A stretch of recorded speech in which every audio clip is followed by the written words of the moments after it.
just a quick post-fight review. There's no point in me doing it in any detail because there's people that know far more about boxing than I do, like Chris Andre and Hatman and G-Man and all these people. But I'm just going to make a couple of observations. So I was really, really impressed by Eubank. He seemed a lot more jabby. And interestingly, in the past he said he just can't extend that left arm because he's got a previous elbow injury. And, you know, if you have a bit of cartilage or something in that joint, it just won't go there. And so this is one of the reasons why he's known for kind of throwing these bent hooks, you know, kind of things, and uppercuts and stuff. And he's never been, you know, a long-range, straight kind of jabby guy. And I think it's because his elbows are injured. And I've heard this. Even my brother, who did a lot more boxing than I've ever done, did a lot more sparring and stuff, he injured his elbow, overextending his elbow, going in for a jab. Elbow's never been the same. So, you know, and he's got the money for surgery if it was viable. It seems it isn't. And, you know, so that was my understanding, that Eubank has elbow issues, I guess a bit similar to Joseph Parker.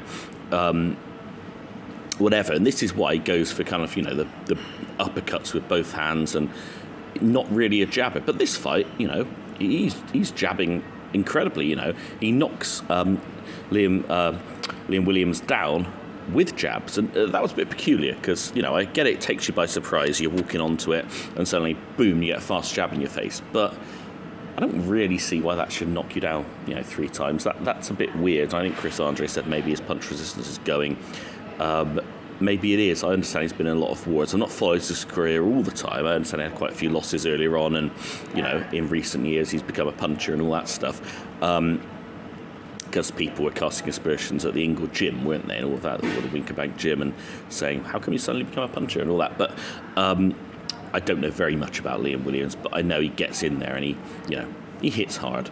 But yeah, I was a little surprised he went down that easily, and also I was surprised that with his punching power he didn't take Eubank down. So maybe Eubank does have the iron jaw, because he caught him really nicely a few times. And, you know, Eubank didn't go down. But I would like to comment on the, I think, was it the 12th round? The last knockdown, anyway, the 4th knockdown. The corruption in British boxing is just ridiculous, you know.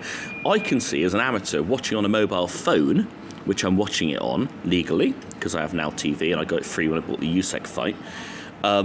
Watching it on a mobile phone, okay, at 1080p, I can see he is clearly slapped by Eubank's wrist on the back of his neck. Now, there's a referee in there. Why can't he see that that's clearly, you know, just a punchy, slappy thing on the back of the neck? You know, if I can see it and I'm not even there, I mean, I don't know. I haven't checked the position of the referee. Maybe it was the wrong side or something. But more likely it's because obviously they want Eubank to win, because then they can set up some big money fight, you know. Maybe he'll fight an aging Golovkin.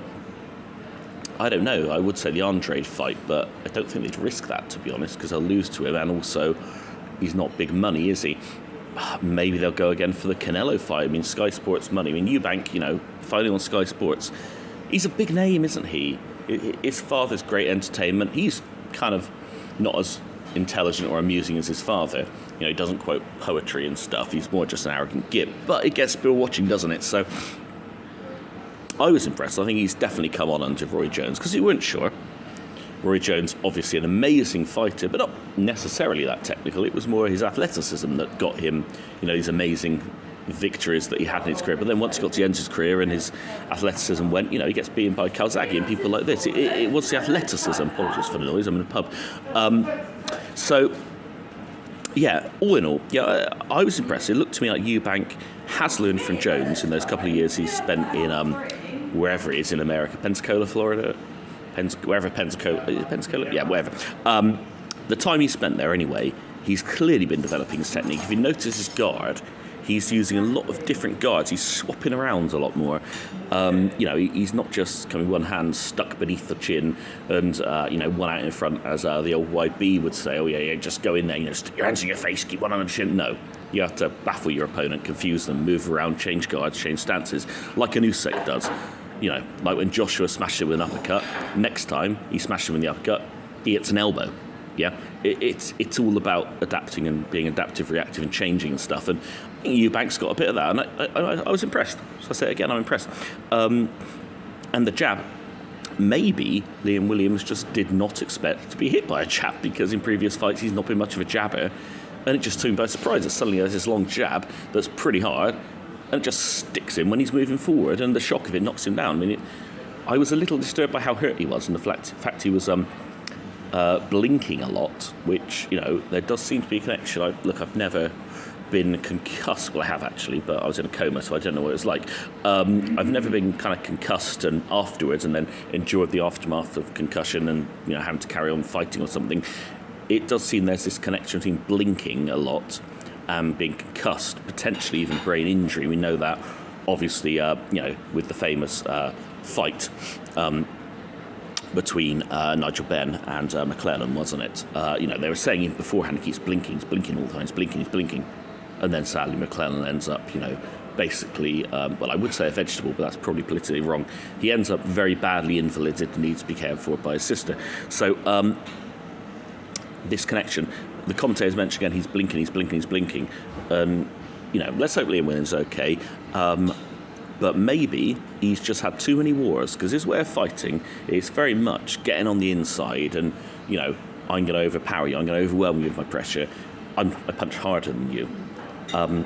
But he certainly seemed very hittable in that fight. But he should say it was a great fight, and he fought back very well in the middle rounds to Williams, and there wasn't all this grabby every 2 seconds. I mean, they keep saying that Eubank's best fight was the one against DeGale, and yes, on paper, yes, maybe so, but it was terrible to watch. I mean, DeGale just would, throw 2 punches and grab Eubank.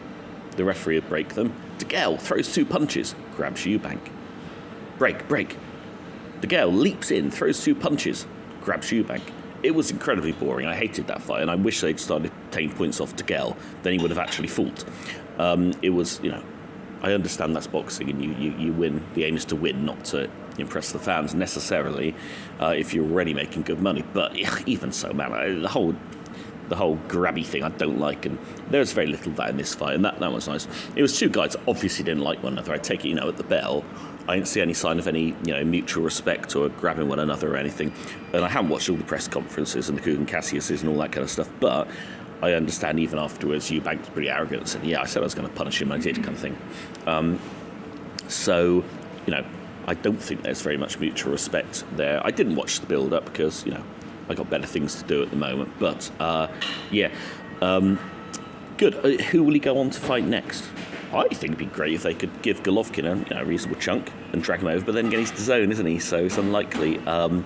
I don't know whether Eubank is contracted to Boxer, or whether that was a one-off event with Boxer or with Sky Sports, I don't really know. I would say Andrade, not enough money in it. Too risky, probably will lose that. I don't know. We'll have to wait and see on that one. Right, I better break it off anyway. It's been 8 minutes, so thanks for listening. Bye-bye.